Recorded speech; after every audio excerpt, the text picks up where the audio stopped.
बिस्मिल्लाहिर्रहमानिर्रहीम। अस्सलाम वालेकुम और न्यूज़ के साथ में हूँ मैं नज़र रुक करते हैं खबरों का। मलिक दीम की रिपोर्ट के मुताबिक वज़ीर-ए-आज़म मोहम्मद शहबाज शरीफ की ज़ेर सदारत गिलगित बल्तिस्तान में 100 मेगावाट सोलर मनसूबे पर जायज़ा इजलास।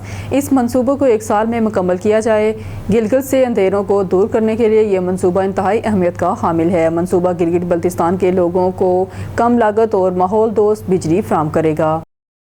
मरकदीम की रिपोर्ट के मुताबिक इंसदादी दहशत गर्दी के लिए अमरीकी कायम मुकाम कोआर्डिनेटर ग्रेगोरी डी लोगफ्रो ने आज नायब वज़ीर आज़म वज़ीर खारजा सेनेटर मोहम्मद इसहाक डार से मुतालबा किया।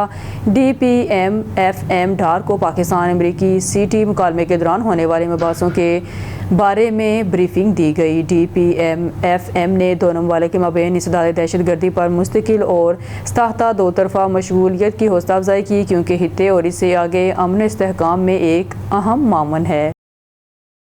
मरकदीम की रिपोर्ट के मुताबिक इंसदादी दहशत गर्दी के लिए अमरीकी कायम मुकाम कोआर्डिनेटर ग्रेगोरी डी लोगफ्रो ने आज नायब वज़ीर आज़म वज़ीर खारजा सेनेटर मोहम्मद इसहाक डार से मुतालबा किया। DPMFM डार को पाकिस्तानी अमरीकी सिटी मुकालमे के दौरान होने वाले मबासों के बारे में ब्रीफिंग दी गई। DPMF ने दोनों ममालिक के माबैन इंसदादी दहशत गर्दी पर मुस्तकिल और साख्ता दो तरफ़ा मशगूलियत की हौसला अफजाई की, क्योंकि हित्ते में इससे आगे अमन इस्तेहकाम में एक अहम मामन है। न्यूज़ स्टूडियो से फिलवक्त के लिए इतना ही। मज़ीद न्यूज़ अपडेट के लिए देखते रहिए ऑन न्यूज़।